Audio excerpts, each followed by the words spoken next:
ప్రియమణి. పెళ్ళైన కొత్తలో అంటూ మన సీనియర్ హీరో అయినటువంటి 'జగపతి బాబు' సరసన హీరోయిన్‌గా ఎంట్రీ ఇచ్చింది. ఆ తర్వాత 'తారక్‌తో' పాటు నటించే ఛాన్స్ కూడా కొట్టేసింది. అడపాదడపా మిగతా సీనియర్ హీరోస్‌తో కూడా జోడీ కట్టి పెళ్లి చేసుకుని సైడ్ అయిపోయింది.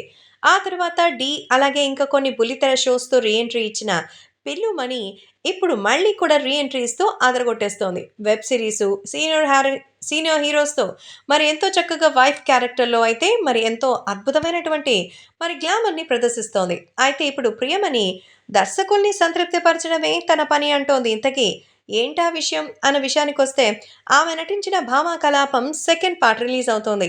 ఇప్పటికే ఈ సిరీస్ ప్రమోషన్‌లో 'ప్రియమణి' పాల్గొంది. 'భామా కలాపం' హిట్ అవ్వగా దానికి సీక్వెల్‌గా 'భామా కలాపం 2' రిలీజ్ అవుతోంది. ఇక ఈ ప్రమోషన్స్‌లో భాగంగానే 'ప్రియమణి' తన మనసులో మాట చెప్తోంది.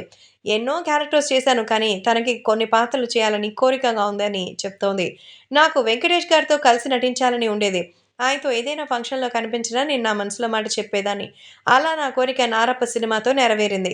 వెంకటేష్ గారు చాలా పెద్ద స్టార్ అయినా కూడా సెట్‌లో చాలా సింపుల్‌గా ఉంటారు. అందరితో చాలా సరదాగా మాట్లాడతారు. నేను కెరియర్ మొదలుపెట్టినప్పటి నుంచి ఎన్నో క్యారెక్టర్ చేశాను కానీ నా మనసులో రెండే కోరికలు అలా ఉండిపోయాయి.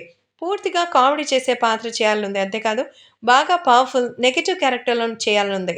అలాంటి ఛాన్స్ ఎప్పుడొస్తుందా అని ఎదురు చూస్తున్నాను. పాత్రల విషయంలో నాకు కండిషన్స్ అయితే ఏవీ లేవు. దర్శకుడు ఎలా చెప్తే అలా చేస్తాను. నన్ను నమ్మి పాత్ర ఇచ్చిన దర్శకుల్ని సంతృప్తి పరచడమే నా పని. అందుకే ఇంకా సినిమాలు చేయగలుగుతున్నాను. నన్ను తెరపై పలానా పాత్రలో చూసుకోవాలని ఎప్పటినుంచో కలలు కంటున్నాను. అలాంటి అవకాశాలొస్తాయనే కలలు కంటూ ఉన్నాను. అందుకే సినిమాలు చేస్తున్నానంటూ చెప్పింది. ప్రస్తుతం ఆమె చెప్పిన ఈ వ్యాఖ్యలు చూసి అలాంటి అవకాశాలు ఆమెకి రావాలని కోరుకుంటూ ఆమె ఫ్యాన్స్ అయితే అభిలాషిస్తున్నారు. సో, అదనమాట విషయం. సో, ప్రస్తుతం ప్రియమణి గారు మీరేం బాధపడొద్దండి. ప్రస్తుతం మీరు ఎలాంటి ప్రయత్నాలు చేసైనా సరే, మరి సిరీస్‌లో అలా దూసుకుపోతున్నారు గాబట్టి, ఖచ్చితంగా ఫుల్ లెంగ్త్ కామెడీ, అలాగే విలన్ రోల్స్ లాంటివి మీకు రావాలని అభిమానులు కూడా గట్టిగా కోరుకుంటున్నారు.